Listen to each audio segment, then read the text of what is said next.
Hey, what's up you guys? Bloody Jacob here to bring you my weekly review. Hey, what's up, you guys? Bloody Jacob here, meeting my icon, Catherine Isabel here. Come along if you dare. Take a ride to the land inside of your mind. Beyond the seas of thought, beyond the realm of want. Across the streams of hopes and dreams where things are really not. Come along if you can. Come along if you dare. Have a good one. Take a ride to the Cheers, guys. inside of your mind. But please realize you'll probably be surprised.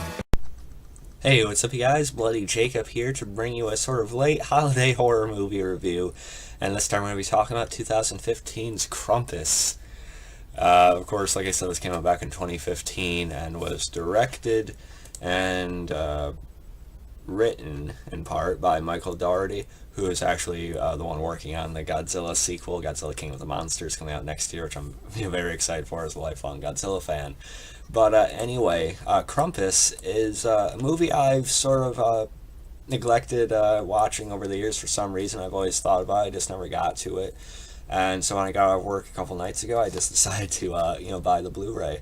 Or it's the Blu-ray DVD combo pack. But I was just in the mood, it was a long day at work, it was a long week. And I sort of wanted something just to, take my mind off. And just to take my mind off to, and turn my mind off to, excuse me. And it sounded like a fun or entertaining enough premise for me as a horror fan. I was still kind of in like a weird holiday mood, but twisted, of course, for someone like me. And Krampus was a good solution because I hadn't seen it yet and I was still kind of curious about it. And, I've heard mixed things about it over the years, but I thought I'd check it out myself, and I didn't think it was a waste of money because, like I said, I just honestly thought I had seen worse horror movies, right away, so it couldn't be that bad. And I also honestly like Adam Scott a lot as an actor. He's the main character in this movie. He plays a guy named Tom Engel. He's a father. And, I liked him a lot in Step Brothers. I know he's also in Parks and Recreation. He's done Piranha and, tons of other stuff. He's on that sci-fi ghost show with one of the actors from The Office, which is pretty cool. Or Alien thing, whatever it is. But anyway, I like him a lot as an actor. I kind of always meant to see more of him. And he's good here. Like I said, he's a man who's trying to take care of his family and his son especially. And Krampus, is basically this anti-clause kind of force, really. And he's brought about basically by really negative and dysfunctional issues in families. And so that sort of draws him, during the holiday season. And it's especially brought about when a kid, wishes, for a lot of harm to come to certain members of his family, and it does. So there's actually a lesson to be learned here. Appreciate the family you have, no matter how shitty they are, I guess. But, so there's a big storm that comes because of Krampus, and they're all sort of trapped in there together. So it gives them a possible chance to get to know each other more or find some common ground or, at least respect each other. So I actually think that's something the film did well. It's, sort of a campy horror movie, but at the same time, there's some decent character moments here. Like I said, Adam Scott does a good job. You also have David Koechner as Howard, one of his in-laws, and he's known for a lot of things. He played Steve Carell's best friend Todd Packer on The Office. He's also known for Anchorman, and he's done tons of other roles like that, sort of just like the douchebag idiot kind of character. So him and Adam Scott's family have a lot of differences, so they're locked in together. He has this son that he's feeding, to try and build up to be this big lineman in football. I just seen, apparently you also have Seth Green voicing one of the gingerbread men here. And you have Justin Roiland, who's the main creator and voice of Rick and Morty, doing a voice of one of the gingerbread men too, which is kind of funny. I'll have to mention that to my girlfriend later because we love Rick and Morty. But anyway, I said the film's silly and a little bit campy, and it kind of is, but I was also surprised because there are definitely moments in this movie that I do take a little bit more seriously than I expected. because at one point, Adam Scott's character and Howard, they end up making this run to the snow truck, snow plow, whatever it is. Of course, shit goes down out there, and Adam Scott saves them. And because he had been an Eagle Scout also, and he seems to actually shoot fairly well, so Howard doesn't want to mock him as much, and they gain some respect for each other through that. But as soon as Adam Scott saves them here, it gets intense, and I was actually taking their scenario of being trapped and secluded pretty seriously.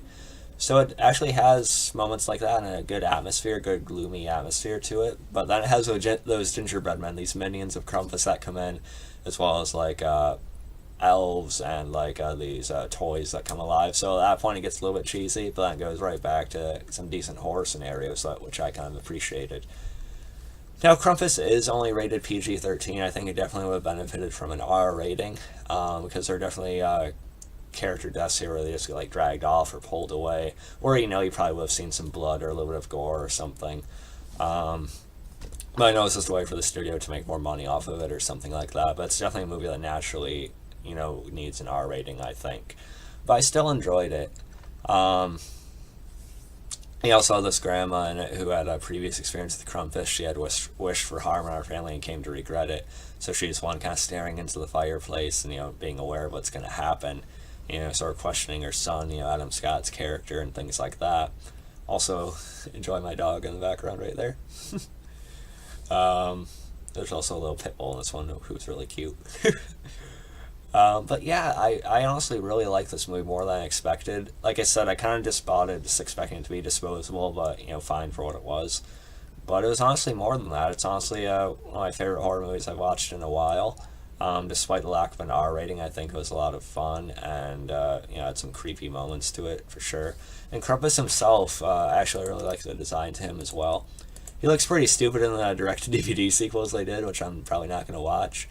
But in this movie, he looks pretty creepy, and he also has a pretty good dark presence to him when he's near or in the room, whatever. So I actually liked Krampus himself quite a bit. And the rest of the cast does well. Like I said, I liked Adam Scott. I liked Todd Packer, Howard, David Koechner, Adam Scott's wife in it, Toni Collette. She does pretty well. You also have the actress who played Berta, the maid, in 2.5 Men on it. She's fun to see. And the kids did fine for what it was as well. So yeah, I think this is actually a really good time. I don't really regret buying it at all. It might even be a movie I make sure to watch during the holidays now. But yeah, I know you guys thought about Krampus if you've seen it. And, as far as the ending goes, I actually liked it quite a bit. It's one of those where the horror villain or the killer actually sort of wins in a way. A lot of them are getting picked off, so Adam Scott's character, who I'll actually call by his character's name now, Tom, he takes the kids and his wife and they make a run for it, basically to the truck. He ends up sacrificing himself to hold off Krampus and the other things, so he gets dragged down and supposedly killed in the end. As does the mother. So the kids are trapped in the truck trying to start it. But eventually, and Stevie's taken down as well. That's one of the other kids from Howard's side of the family. But the son who had wished for all this to happen, Max, he ends up of course regretting it with all this that's happened. And he goes to Krampus and throws the bell back to him, which he sort of leaves as a signature. And he says he wants his family back. He regrets all of this. He wants them to take it back and change it back. And there's a little moment where you think Krampus is gonna be genuine and he has some good in him as a force of whatever he is, and he wipes Max's tear away.